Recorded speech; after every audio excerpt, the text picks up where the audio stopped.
Welcome to LOA Today. I'm Walt Thiessen. With me today is the effervescent Bridget D.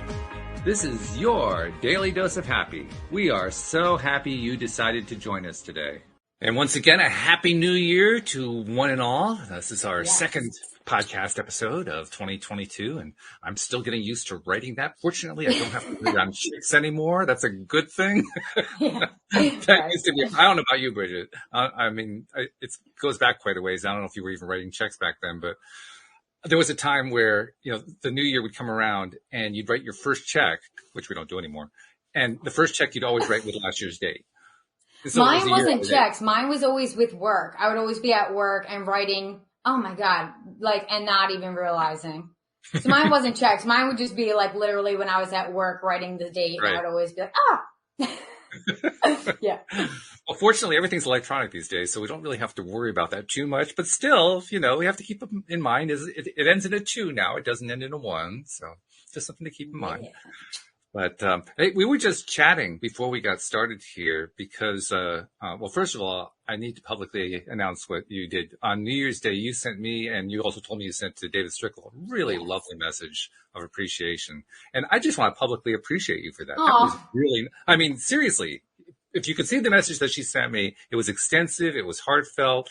It just blew me away. It really did. Aww. So thank you. I appreciate that. Thank you. I appreciate you. I know, I can tell. Yeah, it definitely was from the heart. So I hope you both, know that. That's great. But anyway, when you mentioned that you'd also sent one to David, which of course makes sense because among other things, he's worthy of it. And also you just went through the TYA program like I did. It reminded me of something that happened just a couple hours ago. And I guess this kind of becomes the basis of today's episode because in the TYA practice group, which is the large TYA group that anyone can be a member of, David posted, or somebody posted on behalf of David, I'm not sure which, a link to an article in Forbes Magazine citing TYA, written by a TYA member named Melanie Fine. She's a contributor to Forbes, apparently. And it's entitled, get this, The Missing Piece to Success According to Oprah. That's right. I can't wait to read this. Oprah Winfrey. This is just unbelievable. Now, I have to say, there is also a question in my mind. I'm not quite sure how the timing of this works. And that's something we're going to have to answer at a later date. I may even try to reach out to Melanie through the group and just find out some information. But let me just read the article. This is a cool article. Okay. Oh, cool. And it cites somebody else who's a big player behind the scenes in the TYA world, Matt Gardin. He's one of the first people who graduated from the boot camp. He's been associated with David for years and so forth. So anyway, here we go. The missing piece to success, according to Oprah. As another year comes to a close, you're probably asking yourself, where did the year go? Yeah, we were just asking ourselves that. Why didn't I achieve the goals I set out for myself? Or worse yet, why do I seem to be getting the same goals year after year, yet making little to no progress in achieving them? Before making another New Year's resolution, writing another SMART goal, purchasing a new and improved planner, or investing in another end-of-year goal-setting virtual retreat, consider this. It's not your goal-setting or lack thereof that's keeping you from achieving your desires. Rather, it's your beliefs. And while most people will say that in order to change your beliefs, you need to change your mindset, the truth is your mind is only one small, albeit important, piece of the puzzle. Yes, most leaders will tell us that the greatest obstacle holding us back is not our resources, our education, or our talent, but our minds. Successful people, regardless of how they define success, have a knowing that they are and will be successful. Those of us struggling to achieve success and mired in obstacles believe that success is difficult to attain. So we work harder, devote more hours, and continue to struggle. My hand is going up at this point. The problem with putting so much emphasis on mindset is that it tends to be very rational and rooted in the physical. And while every successful person will have a mindset, mantra, or core belief that anchors them, not everyone will have a spiritual practice that contributes to their success. Now, that's a quote, according to Matt Gardin, serial entrepreneur and CEO of Digital Native, and also part of the TYA community. A spiritual practice for success? Oh, that sounds a little woo-woo and frankly lacking in empirical evidence. Show us something we can do. Show us something we can measure. Show us something we can track on our Gantt charts and Kanban boards. Well, Gardin continues, the spirituality of success blends the energetic realm with the physical one, and that is where the magic happens. Oh, come on, Matt. Are you saying that you just wave a virtual magic wand and will things into existence? Not quite. Matt continues, you still need to do something in the physical. You must take action, but the compounding effects and results of those actions are amplified exponentially when you understand the power of intention and how energy flows. Yes, the article continues, success has a spiritual component, of knowing that there is an energy beyond ourselves that is moving us in the direction of our dreams. Just ask Oprah. Here comes the quote. Dun, dun, dun. Quote, it isn't until you come to a spiritual understanding of who you are, not necessarily a religious feeling, but deep down the spirit within, that you can begin to take control. Close quote, Oprah Winfrey. Before adopting his spiritual practice, Gardin was hustling every month to get new business and make sure everyone was paid. Quote, we'd usually go from feast to famine, one big project, then chew through any profit before the next one landed, unquote. Now he describes his business as flowing. Open quote, now we are working on bigger projects than ever before, turning back clients that don't align with our business values. We turned down a $50,000 job for a big mining firm and a few days later landed a $150,000 plus client. Close quote. Margaret Stefandottir, I hope I pronounced that correctly, host and supervisor of Iceland's Whole and Happy, concurs. She quotes, it is fairly easy to put your mind to it and imagine where you want to go, your own destination of success, and that can be useful. But for me, the right mindset is just a part of the way to the destination. If the mind and the spirit are not aligned, mindset alone is not enough. The spirit is such a powerful part of this process, and only by having everything aligned can we optimize for the success we seek, close quote. Stefandottir, again, I hope I got her name right, credits her spiritual practice for raising her up from a messy and financially devastating divorce with 3 daughters to creating her own company. And quote from her, the unbelievable feeling of not fearing the future got me to the place I am today. Of that, I'm certain. I got a job that led to my ideas for the TV series and led me to start my own company, close quote. So, how exactly does one start such a spiritual practice? Both Stefandottir and Gardin do a practice called TYA, short for Trust Your Abundance. With TYA, they've transformed their lives and careers from barely scraping by to easy abundance. The TYA practice is based on 4 fundamental principles. 1, source consciousness. We are a part of a consciousness greater than ourselves, which some refer to as source, others call nature. And whatever we call it, rather than solo journeyers through life, our existence, our actions are interconnected and contribute to a greater whole. Number 2, forgiveness or radical appreciation. TYA teaches that all of our past and present struggles are necessary for the full realization of who we are. When we appreciate what we have gained from every struggle, loss, or trauma, these experiences lose their power over us. Number 3, polarity. The physical world is a world of polarity, of contrast. We have good days, we have bad days, we have successes, we have failures. There is nothing in the physical world without its opposite. We all feel down at times, which is a necessary part of the universal process of creation. It is then that we manifest problems in need of solutions. And when we feel good, we are then in the position to solve the problems we manifested. And all creation begins as a problem in need of a solution. Another quote, now, doubt and fear are not parts of the equation, says Stefandottir. Boy, I don't know what her name is. I'm trying desperately, but it's just not coming out. She'll forgive you. I hope so. She says, contrasts are a logical part of the universe and for our own good. Otherwise, we wouldn't experience growth. The result is that the experience I will get from making mistakes will take me to another place of improvement, development, and eventually more spiritual growth, unquote. And then 4th, intention. TYA teaches us to be very intentional with what we want, to let go of fear, and to trust the universe to deliver beyond our wildest dreams. Another quote, intention is such a powerful tool, says Gardin. Energy just wants to flow, and if you don't direct it, then it flows everywhere, chaotically.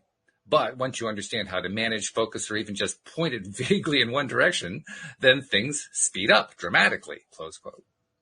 And do you need to believe in God to do TYA? Absolutely not.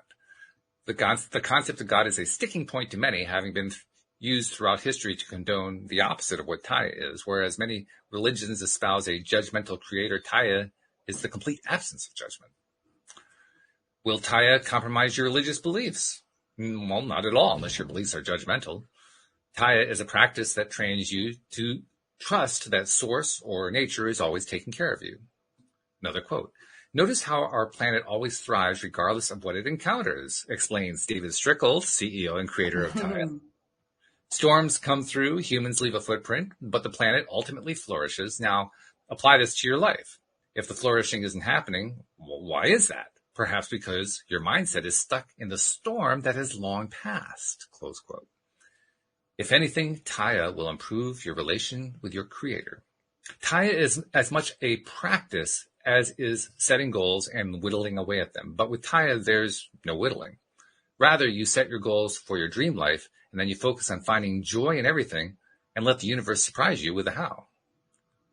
Another quote, meetings go better, budgets get approved quicker, explains Gardad. There seems to be a direct correlation between ease in my biz and the discipline of my practice, close quote. Still skeptical? Many successful people have attributed their success to the spiritual, perhaps no one more than Oprah Winfrey. In a 2015 lecture to a gathering of Stanford students, she said, I'm not telling you what to believe or who to believe or what to call it, but there is no full life, no fulfilled, meaningful, sustainably joyful life without a connection to spirit, close quote. And she added that the way to achieve such a life was through practice. She went on to describe her practice to the young audience. Back in 1985, she had auditioned for the role of Sophia in The Color Purple. She was convinced that because of her weight, she had lost the part to Alfred Woodward. Quote, so I'm running around the track praying and crying, she describes. The way prayer works is you can pray, but if you don't release it, if you don't surrender it, it goes nowhere, close quote. She sang, prayed, and cried until she could not only release the pain of the rejection, but could actually bless Alfred Woodward in the movie. In doing so, Winfrey practiced the TYA pillar of radical appreciation, detuning her desire for the role until she could actually feel good about losing the part to someone else. Continuing the quote, so I pray, and sing. I surrender all until a woman comes out to me and says to me, hey, there's a phone call for you. And in that phone call, I was told, next day, show up in Steven Spielberg's office, and if you lose a pound, you will lose this part. So I stopped at the Dairy Queen. This year, why not try doing something different? Why not take a lesson from Oprah's playbook? Set your goals for the next year, and instead of white-knuckling how it has to happen, trust the universe to pamper you in its unfolding. If nothing else, it'll make for a lighter, freer, and more flowing new year. So I'm glad we read that through because that actually clarified where the connection with Oprah was. So apparently Oprah indirectly did TYA. She didn't actually know necessarily about TYA, but she was right. So Melanie was very cleverly tying TYA to Oprah Winfrey. Very well done, Melanie. Yes. Beautifully, I think. I'm so glad that you read that for us. Yeah. That's seriously, cool. I'm not a reader, but thank you, Walt. And that's going to actually lead to stuff, right? I mean, because when you get that kind of a mention, Forbes is a pretty major publication. You get that kind of a mention in a publication like that, and the publication article is really about you. There are going to be people who will notice that. It may not start as a deluge. It may start as a trickle, but that's going to pick up over time in a relatively short period of time. So among other things, I'm really glad that I've got my summit coming up later on this month. I'm glad that David's already signed to be in the summit. That's a good thing. Awesome. Otherwise, I might not be able to get him at this point. He may be hard to sign at this point. Right. Oh, that's awesome. When is it? January? January 18th and 19th. Tickets, I'll be putting early bird tickets on sale starting January 8th through 10, and then regular prices after that. But there's also going to be a special deal for LOA Today listeners who are going to get a really, they're going to get like 50% off the basic ticket. Cool. Nice. And there's also going to be some workshops, and you'll get another 35% off the workshops too, just by being an LOA. Yeah, well, a TYA person, sure, but an LOA Today listener. Awesome. So yeah, nice. I got to tell you too, when I saw that was a nice pick me up for me. I needed that pick me up. I needed it when I saw that. When you saw what? When I saw that article just an hour ago. I'm so glad that you shared it. I didn't even see it. I think that is so amazing. I think it's just going to do, Because honestly, I mean, when you're putting together an event like this one, you run into nerves. You run into doubts at times. You run into all kinds of stuff. Sure. And I was experiencing some of that, and I saw the article. I said, "Whoa, wow, this is good." Yes, you do. It's amazing when you see or read something or hear something, even if it was put on like you know, even if one of your shows or his like were put on like a weeks ago and randomly they pop up and you just hear what you need to hear that day, and it's like insane. Yeah, exactly. I love that. Yeah, which is great. Of course, you have to be attuned to it, shall we say? Yeah, like conscious of like, oh my God, like, oh, smack in the face. Like, this is freaking awesome. You know, like I was listening to Gary Vee today and something he said, I was just like, oh, I needed to hear that, man. I needed to hear that today. Cause sometimes you do have doubts. We're all down on ourselves here and there. Or like you said, you know, you don't have a good day every day. You're not going to. Oh. And totally fine, you know, but sometimes you do just have to put something on that's going to be positive for you and lift yourself back up, man. That's right. That's exactly right. Yeah. Now, if you're way down, if you're in like depression or deep anger or something like that, you might miss it. You might not notice it if you're in that. Totally. Yeah. But that's why you do the TYA practices to pull yourself back up as soon as you can. Yeah, because I would miss that all the time. Yeah. When you're that down, you're not really seeing much of anything except reoccurrent thoughts, like David says, you know? Yeah. Ugh. Totally. Boy, they can suck the life out of you. I'm not kidding. Really and then you realize how much time you wasted on like literally the same thoughts, and they're not even, they didn't even need to ever be there. You know? Well, I guess they probably need to be there, otherwise. Well, yeah, they could serve you a purpose. You know, but it's like I don't have to keep them going, and sometimes I have to keep them going. Yes, exactly. We don't have to live there. Yeah. Why would we have to live in that space? We have to experience it sometimes, but why do we have to live there? We don't. No, and sometimes I would live there for a little bit. Yeah, well, I was spending some time doing that over the weekend. Perfectly honest, you know, I did. But hey, we all do. But I also used the TYA to climb out again. I was going to say, what did you do? Did you walk? The 3-step process that they teach. You start off with the low thought activity, and then you follow. Well, what was your low thought activity? I love asking you, even though I know that you walk every day like I do. I just love hearing new people's low thought activities because I like trying new ones. I do. Actually, I haven't been getting out to walk lately. I've been so focused on this stuff that I need to make sure I get out there more. But what did I think I was washing dishes that day. Oh, that helped me the other day. In fact, I think I deliberately washed dishes because I couldn't face what I was doing. So I figured, well, do some dishes. That'll help. That's what I did. My husband's like, you don't have to do them. I was like, nah, I want to do them right now. I'm good. If Louise had said that to me, I would have said, oh, yes, I do. Yes, I do need to do them. Sometimes I think he knows when I need to do them too. He's like, yeah, I'll let her. Like, go on your walk. Sometimes I think he's like, you know, it's not that cold out there. 18 degrees. Go for it, man. I did. I walked in the snow the other day. Well, I didn't think I was going to do it. And I just like, oh my God, I had so much like just stale energy in me. I was like, oh, screw this, dude. I put on a bunch of clothes and I just walked for 4 miles in the snow. And it actually just felt great. I wasn't even cold. It was just weird. Very good. It was just nice. It was because I was inside for so many days and I don't like that. I hate it. I don't mind being indoors, but like I like being outdoors. So I was indoors for like 4 days. So yeah, like when I was out there, he was like texting me and my husband like, are you okay? You know, cause it was like snowing. I'm like, no, I'm good, dude. I'm perfectly good. This is where I need to be, man. Yeah. That's right. You're in Pennsylvania. I forgot that. So you picked up that snowstorm that came east. Yeah, we didn't get like real bad or anything. Thank God. I know some people got it real bad, but, we did get some but that was the one day I was like, I can't let it stop me. Like the cold, let it stop me again from not going outside and walking. Like I'll go nuts. Yeah. Yeah. We didn't get any of that. We're further north than what that storm came through. Although I guess we're getting something later this week, but, no, we missed that one. Oh, you didn't get anything at all? We didn't get anything. No, we got nothing. Oh, wow. Zero. And Virginia got stuff, right? Because it went through DC. It went through DC and out to the Atlantic.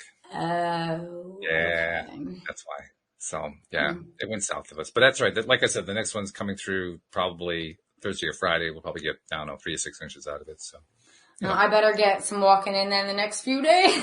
There you go. But it's funny, though, that we're talking about this because it is a big deal. And there are times where even when you're knowledgeable about TYA, you still have trouble climbing out of it. I experienced that on Monday, actually, it was. Before I got to doing the show with Louie. And no, actually it started on Sunday now I think about it. But anyway, I just couldn't even face doing the next tasks that I needed to do in order to prepare for the summit. I just couldn't face it. And I saw a post by a friend, not a close friend, but somebody who I'm connected to, friend of a friend kind of thing. Mm-hmm. And she posted how she had gotten a new piano, a piano keyboard, actually, one of these electronic piano keyboards. Now, I played piano when I was a kid. I haven't played in years. And I thought about that. I said, that would be cool. I mean, because I've been wishing for years to have a nice big house where I could put in a grand piano and start practicing again and, get back into it.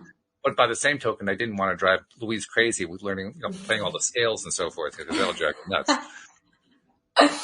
It hadn't occurred to me, get an electronic piano, the keyboard. You can get them relatively inexpensive. Mm-hmm. I mean, you don't have to spend a few $1,000s for a piano. And so I started looking around it. And I mean, fortunately, with the internet, you can, you listen to YouTube videos of people playing different. That's what I do with the guitar. Yeah, same thing, right? So that's what I was doing. I was listening to the different pianos that are out there, and the lower end pianos are generally around $400 or $500. Middle range are going to be in the upper hundreds, and then the higher ranges are going to be in the 4-figure range. And I need something that was in the lower range.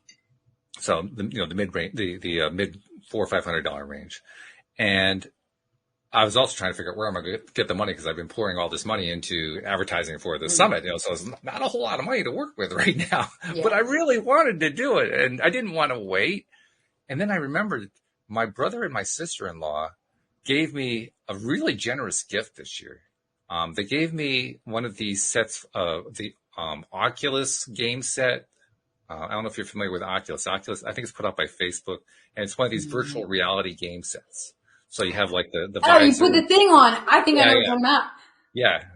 And I mean, it was a wonderful gift, but I know it's not something that I would do. Yeah. I'm not into gaming. I haven't cared about gaming since the 1980s, and I lost interest in like 1983. I mean, Pong after Nintendo, I mean, Mario Brothers 3 was my jam. I mean, long before Nintendo came along. I mean, I just wasn't into it. You didn't even do Nintendo Ball? No. I mean, I don't blame. It just wasn't my thing, So it was nice of him to think about that, think of me that way, but I didn't really want it. And I said, wait a minute, I could return that, and that would get me some cash. Maybe I could put that toward a piano. There we are. So I contacted my brother, told him what was going on. He was not only very supportive, he loved my idea of getting the piano because he knew my background there. And I told him which piano I was looking at. And he told me he had gotten the Oculus set at Best Buy. So we looked at Best Buy, and sure enough, they had the keyboard. So that was good. So yesterday I went to Best Buy and did a little swappity-doo, and now I've got a keyboard coming in. Oh, good for you, Walt. Yeah. Look at you turning everything into a opportunity. The obstacle into an opportunity. Not obstacle, but But my point is just I didn't even get to play the piano yet. I mean, all that is just acquiring it, right? And it has a week from Thursday. It isn't even here yet. But that activity distracted me. It gave me the distraction I need to get away from that funk I was in. Yeah. And once I went through that, all of a sudden I was feeling better just by doing that. I didn't even have to do a TYA practice. I just redirected my attention to something that felt better, and I felt better. Yeah, and then I started doing the TYA practice again, and then the TYA just kind of picked me up even further at that point. Yeah. But, yeah. So, yeah, I'm looking forward to it. I'm looking forward to it. And it's a full 88 keys. That's important to somebody who's played piano. You want the full 88. You don't want, 61 or something like that. That's like, no. Where's the rest of the keyboard? Come on. No, you manifested exactly what you needed. Yeah. Perfect. So I'm looking forward. The hardest part is going to be, seeing if I can actually get the fingers to hit the right keys. That'll be fun for a bit. It'll be perfect. The brain says, move the fingers this way, and the fingers go, okay, guys, we got to do a little dexterity practice here. Yeah, I have to pick up my guitar again and start practicing. It's like everything else in life, right? It's all practice. You got to keep practicing. Practice. Especially with guitar. I play guitar too, and it's a different animal from the piano, but it's the same deal. And the other thing with the guitar, of course, is you have to develop your calluses on your left hand. Mm-hmm. Yeah. And until you do that, it's like, oh, geez, this is killing me.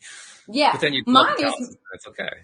My fingers are just super small, so like to spread them all apart. Oh, you need like, a narrow neck then, yeah. You would not have liked my first guitar. My first guitar was a classical guitar with a neck about that wide. I mean, yeah, it wouldn't have worked well with no, I don't think no.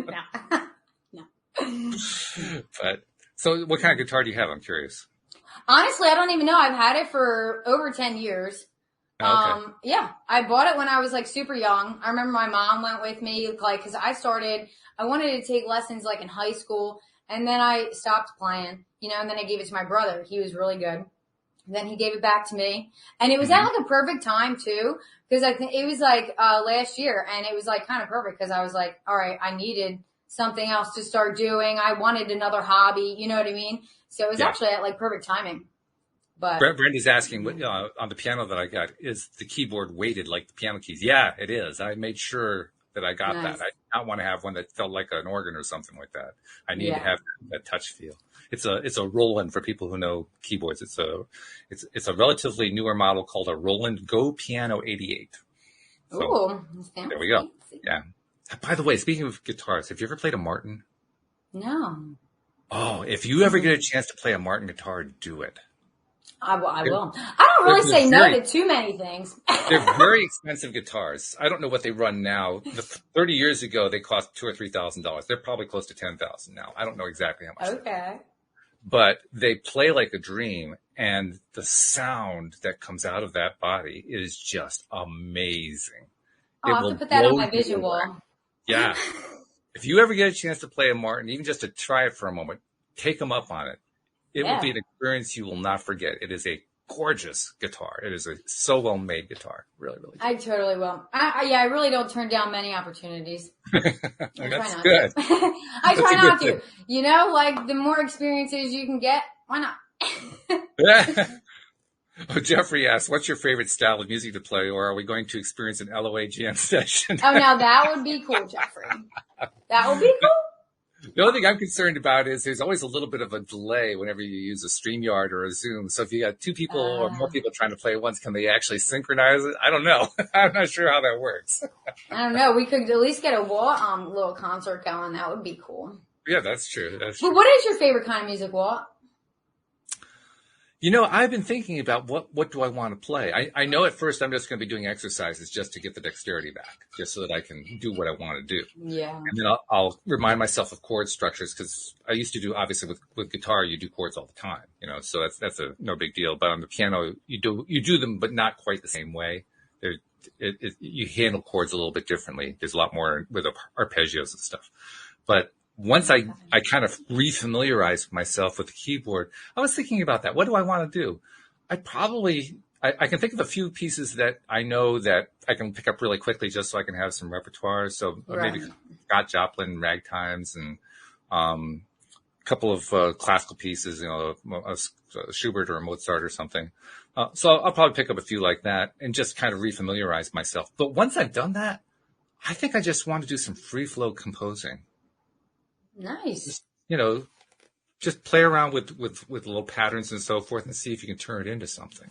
Yeah. No, that would be fun. Yeah. It's the waltz style. That's what it is. There we go. I like it. I'm digging it already. I don't even know what the rhythm is. It's just, it'll be whatever comes out. It'll be the source style. Yes. I think we're going to get a Walt concert. Well, Jeffrey says he's here for it. You're there for it? Okay. Well, don't count it anytime soon. It's going to be a few one months. day. You have your summit and everything coming up. No pressure, Walt. Whenever it comes. That's the point, though. I got this so that I can distract myself when I need distraction. Yeah. So most of the time, you're right. I'm going to be working on the summit and future summits too. But this is going to be when I need to get away from it all. Yeah. Other than doing LOA today, which also helps you get away from it all. Yes. But, you need to have more than one outlet, right? We do. Yeah. We do. Like, for sure. You do walking. Yeah. How often do you play your guitar? Is it like occasional, or do you do that regularly, or Not regularly, but I want to start doing it more. But my walking I do all the time. Dancing helps me a lot. And then just like I have like literally either 3-pound weights that I do. Okay. Yeah. It's honestly little things, listening to podcasts, like, you know what I mean?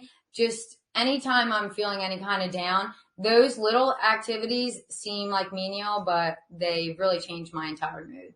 My entire mood. Have you ever read the thing? Well, you say you don't do much reading, but maybe you haven't. Have you ever read the thing by Sean Aker, the guy who's the positive psychology guy, about what he did in order to get himself to play guitar more often? No, what? Tell.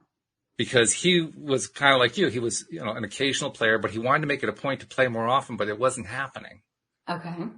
And what he finally realized, it had to do with the proximity of the guitar. The guitar was in a case in the closet.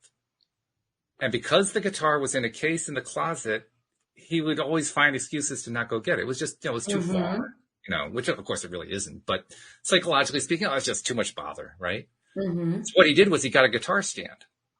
And he put it in his living room, pulled the guitar out, and put it on the guitar stand so it was right by his chair. That's actually a perfect idea because that's where my weights are. So since I see them every single day, I do it every day. If they were not there, I probably would not do them. Exactly. Like at all. That's exactly it. And that's what that's what Sean Aker's studies found. That the closer something was to where you do your living, it's far more, it's not even a small amount. It's dramatically more likely you're going to do it. Yeah, I never really actually put two and two together, but that's so true. And by the way, the reverse also works. Like if there's something you're trying to get away from, put it someplace very uncomfortable to get to. Yeah. I declutter a lot, so mine's probably on the trash, but I do. Okay, well, declutter day. That's the extreme form of putting it where you can't find it. I know, right? It's so far away that you'll never find it again. Yeah. Where was that? Oh, shit. Right. It was like 15 trash loads ago. Yep. Here's another trash bag. People who complain that they can't get rid of the sugar, they can't get the sugar out of their lives, put the sugary stuff in a closet on the third floor. You'll stop eating sugar. Yeah, I literally had to just stop buying it because my husband did that to me. So I would buy just bags of M&Ms, right? And he would put some away and hide them, right? So I just wouldn't eat them all at the same time. And that didn't work because I would just find them. So yeah. You were too motivated to go find them. Yeah. So I literally cannot buy them. That's a good policy, actually. I like that. I really can. Yeah. I'll eat it. If it's not in the house, I'm fine. And if it's in the house, it's going to be gone. In a second. I understand. Yeah. Sugar is that's one of my, that was always a problem. Well, it has been for me too, honestly. And Louise definitely has a sweet tooth and she is more motivated than she was to cut down on it. We have cut down on it, but she still wants more than I do. And that's a challenge for me because that means there's going to be some in the house. Mm-hmm. Oh yeah. It's so much harder. Yeah. When we stopped, when we both quit cigarettes, we stopped at different times. Everything's always harder if the two of you do. Yeah. Right. Yeah. But on the other hand, it's a good opportunity. That's the way I've been treating it because the sugar thing's been an issue for years. And it took me a while to do this. It took me a while to actually get myself to successfully do this. But I've actually learned to train myself to not want the sugar. Now, deep down, do I still want the sugar? I think I probably do somewhere down there, but I'm not acknowledging that part. Do you not crave it though? Cause at one point I drank coffee with sugar and cream and stuff and then I stopped and then my taste buds now I only like it black. I don't crave it anymore. In fact, every once in a while Louise will make some sort of a sweet and she'll ask me if I want some. Mm-hmm. And I can honestly say that the answer in each case so far has been no, I really didn't want it. Nice. So when I say that it's probably down there someplace, it's so far down there I can't even find it anymore. Oh, that's amazing. Good for you, yeah. Well, that's a hard one. Sugar's a hard one. People think it might. You know what it did it though for me? What made a big difference for me with sugar was over the holidays actually. When you felt like crap because you had too much. Yeah, exactly. Because I decided I was going to have quite a bit of eggnog, and the eggnog I had a lot of sugar in it. I didn't realize. Oh, does it? That has sugar in it? I've never had it. If you get the commercial stuff, I didn't know any place to get the local kind of stuff. I know that it must have been somewhere around here. I just didn't know where it was. So the easy thing was there's the easy thing again, right? The easy thing was just get it from the supermarket. They're right there, put or whatever, Well, I woke up one night and I could tell I wasn't going to get back to sleep and I was practically shaking and I was almost feeling sick. That happened to me. And I said to myself, this was not my usual. I mean, I've had other kinds of experiences with feeling sick. This was like nothing I'd ever felt before. And it scared me. Mm-hmm. And I wondered, where did this come from? And first of all, after I felt a little bit better, and then as I started to calm down, I went through, I was inventorying, what have I been doing lately? Mm-hmm. And I couldn't find anything at first. And then I said, well, there's the eggnog. Ooh, I wonder if eggnog has a lot of sugar in it. So I literally got up, went into the kitchen and pulled the eggnog carton out of the refrigerator. And it said like 26 grams of sugar per serving. I was like, oh my God. Mm-hmm. I didn't overdosing on sugar and I didn't even know it. The same thing happened to me, except I did know it. You did know it. I did know it. I was at my parents' and I forget if we were making cookies or whatever it was that day. And my mom was like, you're going to be sick. And I was like, no, I'm not. Of course, I go home and like that night in the middle of the night, same thing as you. I'm like sweating profusely. I'm like puking. I'm like, Jesus Christ. I knew what it was though, because I do have like a sugar problem, but I knew what it was. So, ever since then, I also have not been buying sugary stuff. I haven't really been eating sugar like that because, yeah, it kind of turns you off after that's happened to you. It At does. least that's happened to me more than once, to be honest. But that time really kind of got me. I was like, Bridget, you're getting over. Well, more than that, I think it kind of has to scare you, which is what happened to me. I got scared. Oh yeah. Oh my God. Because that gives you, the aversion therapy, right? That's basically what that is. That's aversion therapy. And I didn't want to have anything to do with sugar, which was really ironic because you may remember this whole thing happened right before Christmas. Mm-hmm. And Louise, bless her heart, among other things, she got me this high-end hot chocolate container from Vermont. My gosh. And of course, I'm not going to touch it. Mm-hmm. And on top of that, she got my favorite ice cream from Ohio.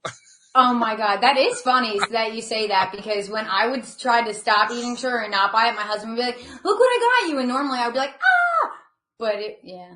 And the good thing about the ice cream stays frozen, right? So it's just in the freezer. True story. Right? Very true. And anyone who knows, if anyone here knows who Grater's ice cream is, you'll understand why it's not getting thrown out.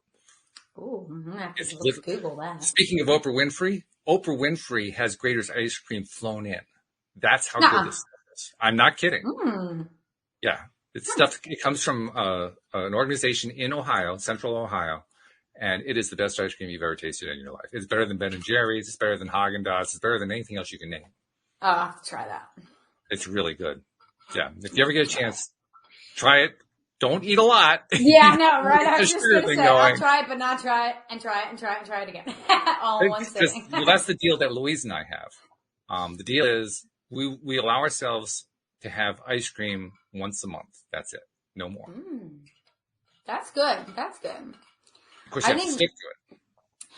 Yeah, see, and I used to be like that with ice cream, but then me and my husband recently have been it's not agreeing with our stomachs, so it's kind of like, you know what, not really worth it anymore. Plus, during the winter, I don't really want to do a lot of ice cream in the winter anyway. It's cold on cold. It doesn't make a lot of sense. It's a little bit more of a challenge during the summer, but I've had enough of these sugar attacks that I'm kind of turned off to sugar now. It's kind of like you mentioned when you quit smoking. When I quit drinking, I quit when I was in my early to mid 20s. Okay. And I haven't had, I think I've had like 2 beers since then. That's about it. I haven't had any mixed drinks. And I remember, where was I? I think I was out with friends at dinner or something like that. And they were serving wine. And I said, oh no, thanks. I don't drink anymore. And they said, oh, you got to really try this one. And I said, give me a little thing. I'll take a sip of it. I took a sip and I was ready to throw up. It was like awful. Yeah. Now, was it a good wine? Actually, it was. I could tell it was it was nice dry. It had nice flavor, nice, bouquet and all that. I couldn't stand it. Yeah. Because it was like a mental thing. Was it a mental thing? It was, totally. Yeah. Been there. Yeah. So the answer to the question that you raised earlier is, you can actually get to the point where you really don't want it anymore. Yeah. It's totally turned off from your brain in a certain type of way to where you're like, that thing that used to be so good, you're like, I'm so good on not having you. That's any longer. It does. Right though? Like there are things that it's just like, oh my God, I used to want you so bad. Now it's like, we're good. We're good. Oh my goodness. I don't even remember what the original topic was here. Oh my God.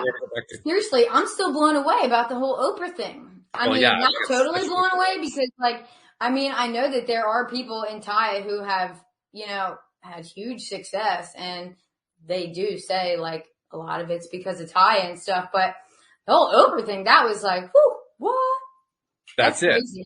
You're right. That is what the topic was. And that topic is essentially, this is like what's going to happen here is, well, David's not the only one who's getting major attention right now. Dan Mangena, I don't know if you're aware of it, but he's been getting a lot of interviews on television stations and so forth.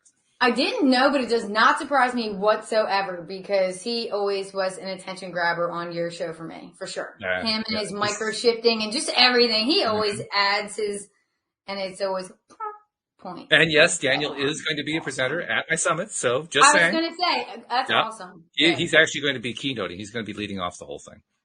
Nice. So that's going to set the tone for the whole. Oh, that's going to be a good one. Well, this is going to be great. But Daniel and David and others too, who are now starting to get large attention, that's going to have a ripple effect. Mm-hmm. That's going to affect all of us. Mm-hmm. That's going to help us here on LOA Today. That's going to help anybody who's associated with either of them. I mean, it starts to just build on itself. Oh, that momentum, yeah. That momentum really picks up. Yeah, it's long past theoretical now. That is so awesome. Yeah. That's awesome. So it's one of those situations where you ask yourself, wow, is this really happening? Right? And then you're like, yes. Yeah, it is. Yourself that list. Woohoo! Yes.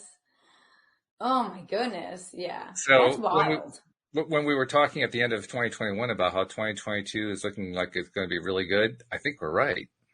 Yeah, I hope it's just I know it's just going to be a very abundant, amazing year, and we're all going to have struggles like we do every year, but I think it's going to be a good year, and I think everyone's ready for a new year, so, Oh, I think that's true. I mean, on the more sober side of things, right now there is a massive surge with the latest COVID variant, and a lot of people are freaking out about that. We don't really tend to around here. I don't even think about it. I'm pretty sure you don't either. Although our friend Anne-Marie Young does have COVID right now, so she's recovering, but she seems to be recovering well, so that's good. But it's funny. I mean, those of us in these circles really don't give it a lot of attention anymore. Those who are in the real world, I don't know how else to describe that. They're tending to focus on it a lot more, but even there, it's not like it was a year ago, and certainly not like it was 2 years ago. Mm. Like, this is a big surge going on right now, and it's getting all the news attention, but it's not, the vibration is different. That's the best way I can think of to describe it. Yeah, I think it's because the vaccine or whatever, the shot's out, and so I guess people are feeling less like fearful. Like, if I do get it, I won't get it as bad and whatever. So like, I feel like things are a little lighter. However, some people out there, like this week, I feel like patience has been like a big thing, like whether I'm driving or I'm in the store, like the grocery store, whatever. Like some people are it's still very like, out there, like you can just like feel it if it's there. You know what I'm saying? Yeah. No, you can definitely feel I don't know how to word stuff half the time, but yeah. Yeah, that's what happens when you do a podcast. You still don't know how to do the wording. It's 10 years to learn it. Good, you make me feel better. I know what you mean. I know exactly what you mean. And yet I still say the vibration isn't what it was 2 years ago. Yeah. Like I compare it to, say, April 2020, when we were right in the middle of the first lockdown. Everybody's freaking out. Nobody really knows what's going to happen. There are no vaccines yet. A lot of panic going on. That vibration, you could cut it with a knife. It was so thick. For sure. Comparing that to what I sense now today when I'm out in public, going to a store or whatever, it's nowhere near the same. Me too. And I also wonder though too, like, I'm like, is it also my like thinking because of like TYA and stuff? Cause like back then, like I totally got it. And I know it's cause I was fearful of it. Like I was working in a hospital. I thought I was going to get it. I got it. You know what I'm saying? Like, like I was fearful. So like now I also think like, is it also cause my own like, mindset or whatever, like changed too? You know what I mean? But if you're also feeling it, I do think it is a lot like lighter out there, even though it's still like there type thing. Yeah, definitely. Our own mindset is going to make a huge difference. I mean, there's just no getting around that. But by the same token, if our mindset is high vibrational, it means we're not only in attunement and alignment with source, we're in alignment with everything else that's going on. Mm-hmm. The one person you really don't want to ask about, what's going on in the world is somebody who's in a low vibrational state, because all they'll ever be able to detect is the low vibration stuff. Yeah. But someone who's in a high vibrational state, they can detect all of it. They just don't pay much attention to the low vibration, but they know it's there. They can feel it. Mm-hmm. It just doesn't bother them as much. Yeah. So yeah, just because we're high vibrational doesn't mean we can't be aware of it. We can. We are, obviously. We're talking about that. Yeah. Otherwise, we wouldn't be talking. But the fact is that, like you say, I was high vibe then, I'm high vibe now. And I can't honestly say I was as high vibe then as I am now, because you get that much fear going on. Everybody feels it. Mm-hmm. Yeah. But by the same token, I was one of the few, I guess, and people here on the show with me were in that group who were refusing to buy into it as a huge, huge deal like the rest of the population was. Mm-hmm. As something that, you should just panic about and oh my God, the world is going to end and all that kind of stuff. We weren't willing to go that far.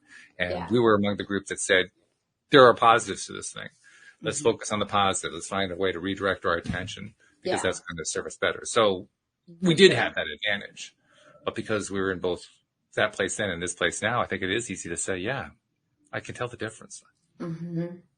I mean, people in the live stream, how many of you can say that you have sensed the difference between the way people are now and the way people were a year ago and the way people were 2 years ago when the whole thing started? Put something in the chat when you have a moment there. Yeah, and hello everyone. I didn't even see all that. Yeah.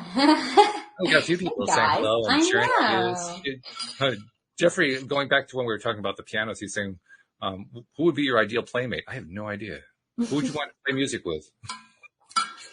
That's a good question. I don't know. That's a good one. Think about that one for a bit. I know there's so many that it's like, damn. He also said he switched to frozen mango chunks instead of ice cream. I love it. That's a good idea. Frozen yogurt. They do have some frozen yogurt that's like pretty healthy for you, actually. Yeah, it's just like, 20 times more money, but they do have that, which is good now. No doubt. Yeah. Yeah, it tastes good too, actually. Surprisingly enough. So we have an expert opinion there. Yes. Yeah.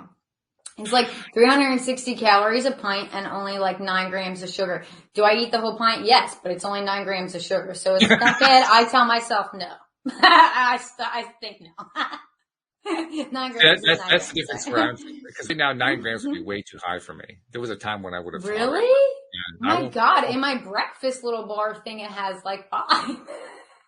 I'm going for like 1 or 2 grams maximum in anything that I eat. Good for you, Walt. Yeah. Well, I got scared. Yeah. It was a shitty feeling, wasn't it? It is. It's terrible. You're like, oh my God, am I dying right now? I think it was even more than that, though, because I was realizing that the more that I give my attention, using, energetic terminology, the more I give my attention to that stuff, the more I end up experiencing. Yeah. I didn't really want to keep experiencing that. Yeah. Which kind of shows I've really learned the lesson. Like, yeah, I believe what I give my attention to comes back to me. Mm-hmm. So I said, no, I don't really want that anymore. Yeah. Give me the stuff that doesn't have the sugar in it, or even the artificial sweeteners. I don't want that one either. Yeah. I don't want any of that. Mm-hmm. Just a little tiny, like a little teeny tiny nosh occasionally. And I mean, like 1 or 2 grams, nothing more than that. Just like taste a little sweetness. That's all I need occasionally. And even then, most of the time, I don't even need that. Today, for a snack, I did have some sugar. I'm not sure how much is in an apple, but I had an apple with some cheese. So, there you go. It was my sugar for the day, but which is an apple? I don't even know. I don't know, because I normally do banana and peanut butter. I love banana and peanut butter. I'm obsessed with peanut butter. But you're obsessed with peanut butter? I love peanut butter. Oh yeah. Okay. Mm-hmm. Oh, there is quite a bit of sugar in an apple. 19 grams. Okay. Oh, Well, wow. then I went way over my limit. It's No more okay. apples this week. That's healthy sugar. There's healthy sugars, healthy fats, and then Well, you it's got, healthier anyway. yeah. It's healthier. It's not the processed sugar, so that's an improvement. Yeah. Yeah. Your body breaks it down differently, right? Well, I don't know. I'm not sure. Well, you're not sweating and you don't feel like crap. So. This is true. This is true. We'll go with you. But put it this way, I was thin all of my life, and I'm not quite so thin anymore. Well, hey, I think you look good. Jeffrey, thank you very much, Jeffrey. Some peanut butter has lots of sugar. I know. It has protein, though. Well, not the sugar part.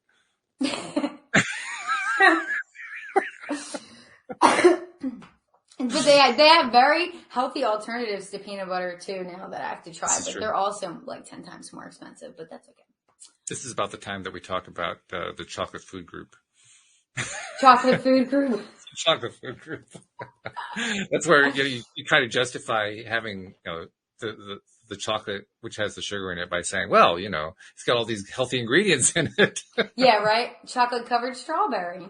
There you go. Yeah. I was never a fan of the chocolate mixed with fruit though, or chocolate mixed with bacon or any of that. I like the chocolate and I like the bacon separately. I was never a fan of the whole mixture. Jeffrey gave us feedback on the question we raised. He says, we're still inching forward, but cautious regarding COVID. Okay. Yeah. That's probably a good representation of what is happening in a lot of places. That's a good representation. And that's a big deal as far as I'm concerned when you look what is going on statistically with COVID, because right now there is this huge COVID surge going on. It exceeds anything that we've had in the past. Mm-hmm. And yet we're still in that more cautious mode rather than the fear-driven mode. Mm-hmm. That's improvement. Yeah. Improvement right there. Yeah, for sure. I think it's important to remember this stuff. So, well, we normally don't do New Year's resolutions around here. And even when I read that article and they were talking about goal setting, I don't really do a lot of goal setting for the year. I don't know about you. I mean, any goals that I set, I just do as I need to ad hoc. Mm-hmm. But I'll just kind of ask you, is there anything that you are planning for the new year? Not necessarily a goal, but. No, I kind of just, honestly, like the theme of the past few days for me seems like just patience. So for like this week, it just seems like patience. Yeah. Like, so like when we were in the car or when we were in line and things were just taking like a while or whatever, me and my husband were like, I guess we just need to be patient this week. I think that must just be the theme. So we'll just go with it. Okay. And then like oddly enough, I went on like my, Pinterest thing and one of the positive quotes was something about patience. It's like all tied in together this whole week. So yeah, I kind of, maybe I go by week. I don't know, but patience has been a thing for me recently. Yeah, apparently that's the theme lately. Okay. Yeah. How about that's you? All right. My theme lately has been surviving getting the summit put together. He said, I'm just trying to play my piano, man. I'm just trying to get through one day at a time. I mean, if I were to describe it in terms of a goal, my goal is to not only get this first summit done, but to try to hold at least another couple. This one's aimed toward the financial side. I want to have one aimed toward the relationship side and another one aimed at the health side. In fact, I was talking with Louis DeSouza yesterday because he's into all this health stuff. And I was asking him who he can think of to be appropriate presenters for an event like that. So I figure if I could do like those three, use that to like be building the audience for the summits. And then I can either recycle them through and just do, money, relationship, health, and then money, relationship, health, and then money, just keep going in a circle like that. Or I can, and I've given serious thought to this. I can kind of branch out and go focus on doing it in other countries. Like right now I'm focusing mainly on the United States. We have listeners all over, but mainly I'm focusing on the United States. And then I could do some of the other first world countries, but I was also thinking, how about some of the third world countries? Yeah. Focus specifically on them for some of these things. So it's not really a goal. It's more like an intention. Like that's where I want it to go, but I don't really have any kind of time frame in mind other than see what I can do this year. Yeah. Yeah. Hey, what is time anyway? Right? Well, that's something I learned this past year. I don't remember where I got it. I think it may have been from the stream. I'm not sure what the source of this was, but well, it was source. Hey, hey. But somebody who I trust, I can't remember who it was, made the comment that time is really all of thought. Makes sense. So in other words, time is really just, it's the continuity of all thought, of all thinking going on. That's the illusion of time. And it is an illusion. We know now that that is an illusion. And so you can kind of see how that would work. If you've got all this thought going on, well, there's a sense of duration in a sense with all that thought. There's the thought that I had then, there's the thought I'm going to have, so you can kind of piece together, there's a sense of an illusion of time going on there. So it kind of makes sense to me. All the collective body of thought is where time comes from. It's the source of time. Hey, makes sense. It's the current theory anyway. I don't know how to prove it. That's okay. We're not about that. That's true. Yeah. We don't have to prove anything. Proof is for math and science, math and law. I don't know how to use it in science, so I don't think any real scientist says it applies there anyway. So yeah, I don't know. Yeah, so we're good. Coming up, not this week, next week. Actually, no, it's 10 days from now. We got an interesting guest coming in, and I don't know anything about him yet. Ooh. But at all? Not really. He's a young guy. His webpage is a little bit enigmatic and intriguing. His name is Pavel Verbnayak. And he's going to be here on Friday the 14th, which is, of course, just before the week of my workshop. So it'll be a nice break, shall we say. But this guy is interesting. I mean, I don't know how to even describe why he's interesting, just because his stuff is so eclectic on his website, but I just get the feeling this guy's going to take us in a different direction from what I'm excited. So I don't know what to expect other than that, but yeah, it's going to be interesting to see. So that'll be something to look forward to. Yeah. Plus another way to break my attention away from doing the summit. Very true. Very true. I need those breaks. Yes. Self-care, self-love, super important. Yes, that's it. Well, that's what it is, isn't it? I hadn't really thought of it that way, but man, that's what it is. You need to. I'm breaking away from putting that nose to the grindstone. That's really what it is. Yeah, or else if your cup's not full, then you're not going to be able to be like your full Walt self for your summit. You don't want that. That's right. Exactly. And even more than that, it's a case of I need to, how do I want to phrase it? I need to break myself of the addiction that I have to work in order to get somewhere. And that, I think, is the real advantage to taking these breaks, to redirecting attention away and just kind of. Well, it's been embedded in us forever. Yeah. Oh, God, yeah. We were well trained. Yeah. Very well trained. Yes. So it takes a little. I mean, I talked about this. When was it? About a week before Christmas? There was a show. No, it was about 2 weeks before. No, actually it was around Thanksgiving. That's right. Around Thanksgiving, we did a show where I talked about how the gardening season had ended at the end of October. And there was a Friday that came a couple weeks later, and a Tuesday that came a couple weeks later. And that Tuesday, I got up, I worked till about 10 o'clock, and then I ran out of work. Oh, yeah. You remember that? Yeah, yes. And I was out of sorts. Like, well, it was like an addiction. Mm-hmm. I got to have my work addiction. Where is it? Yep. And oh no, I got to calm down. Take a breath. Yes. Smell the roses. Enjoy. Mm-hmm. And realize all that work, more work will come. That's what I even tell myself. Like, if I ever feel like, oh my God, I'm not doing something, it's like, okay, chill out, girl. You will be. Well, yeah, there's going to be plenty of it. It'll always come, yes. Yeah. So might as well take a breath. Yeah. And just enjoy where you're at in the present moment, because eventually it's going to be gone. Mm-hmm. That's true. And you'll be on to the next. Yeah. All right. That's a good way to wind up the show. Yeah. So, well, thank you very much. Hopefully, we're going to have, I did mention Janine's taking a few weeks off, but Monique's going to fill in for a couple weeks. She wanted to be here today. She's actually feeling a little under the weather. I don't think it's COVID. She's not feeling so good today, but hopefully she'll be joining us again next week. Cool. Thank well, you. I love talking to you, Walt, and all our I'm listeners. loving it too. This is a great conversation today. Really. Yes. And thank you to the live streamers, and thank you to podcast listeners everywhere. We will see you all next time here on Ellen White Today. Goodbye, everybody.